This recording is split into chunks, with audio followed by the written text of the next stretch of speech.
पुरी की जगन्नाथ रथ यात्रा केवल भारत में ही नहीं बल्कि पूरे विश्व में प्रसिद्ध है। प्रत्येक वर्ष की भांति इस बार भी 1 जुलाई को भगवान जगन्नाथ की रथ यात्रा काफी धूमधाम से निकाली गई, जिसमें देश विदेश के लाखों श्रद्धालु सम्मिलित हुए। भारत में उड़ीसा राज्य के पुरी में यह उत्सव 12 दिनों तक मनाया जाता है। इस वर्ष भी रथ यात्रा का यह उत्सव 12 जुलाई तक चलेगा। प्रत्येक वर्ष आषाढ़ माह की द्वितीया को रथ यात्रा शुरू होती है। इस रथ यात्रा में सम्मिलित होने के लिए देश विदेश से लाखों श्रद्धालु आते हैं। पर क्या आपको मालूम है कि भगवान जगन्नाथ का रथ एक मजार के सामने भी रोका जाता है? लेकिन क्यों? रथ यात्रा आखिर क्यों निकाली जाती है? भारत के अलावा और किस देश में रथ यात्रा निकाली जाती है? आखिर किस देश के लोग रथ यात्रा के दौरान बड़ी संख्या में हिंदू बन रहे हैं?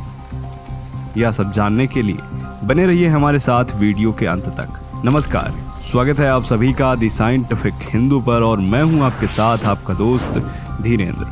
वीडियो शुरू करने से पहले आपसे एक छोटा सा निवेदन है कि कमेंट में जय जगन्नाथ अवश्य लिखें।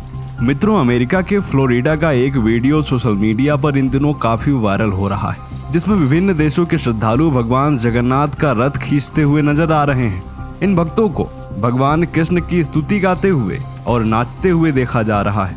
यह वीडियो फ्लोरिडा में समुद्र के किनारे का है। अमेरिका में भगवान जगन्नाथ की रथ यात्रा का आयोजन सबसे पहले हरे कृष्ण मिशन के संस्थापक शील प्रभुपाद द्वारा किया गया था। दोस्तों, अमेरिका के लोग भारी संख्या में हरे कृष्ण मिशन से जुड़कर हिंदू धर्म अपना रहे हैं। इस वर्ष भी रथ यात्रा के दौरान हजारों की संख्या में अमेरिकी नागरिकों ने हिंदू धर्म अपनाया। आपको जानकर आश्चर्य होगा कि जिस धूमधाम से पुरी में यह उत्सव मनाया जाता है, उसी धूमधाम से अमेरिका में भी रथ यात्रा का उत्सव मनाया जाता है। जगन्नाथ यात्रा के संबंध में पौराणिक मत यह है कि एक बार बहन सुभद्रा ने भगवान जगन्नाथ से नगर देखने की इच्छा प्रकट की। बहन सुभद्रा बड़े भाई बलराम और भगवान श्री कृष्ण को अति प्रिय थी, इसलिए वह उनकी इच्छा को कैसे टाल सकते थे। इसीलिए भगवान जगन्नाथ बड़े भाई बलराम और बहन सुभद्रा के साथ साथ रथ पर सवार होकर नगर देखने निकले। इस दौरान वह अपनी मौसी के घर गुडिंचा भी गए थे, जहां वह 7 दिनों तक रुके थे। इसलिए यह रथ यात्रा हर साल निकाली जाती है। कहा जाता है कि इस रथ यात्रा के दौरान एक मजार पर भी भगवान का रथ रोका जाता है। यह मजार ग्रैंड रोड पर लगभग 200 मीटर आगे है। जैसे ही भगवान जगन्नाथ का रथ वहां से गुजरता है तो दाहिनी ओर एक मजार है, जहां रथ को कुछ देर के लिए रोका जाता है। इसके पीछे एक कथा है कि जहांगीर के समय एक सूबेदार ने एक विधवा महिला से शादी कर ली थी।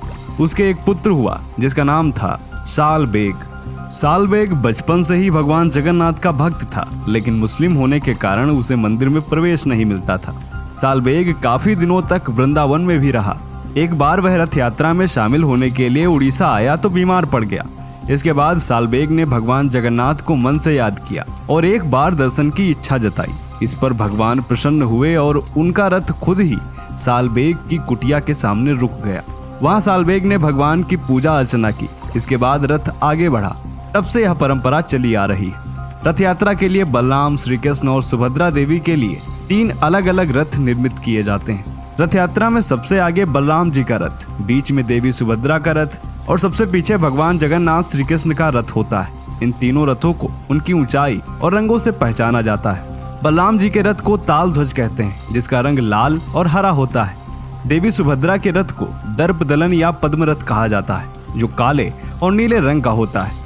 भगवान जगन्नाथ के रथ को नंदी घोष या गरुड़ ध्वज कहते हैं। इसका रंग लाल और पीला होता है।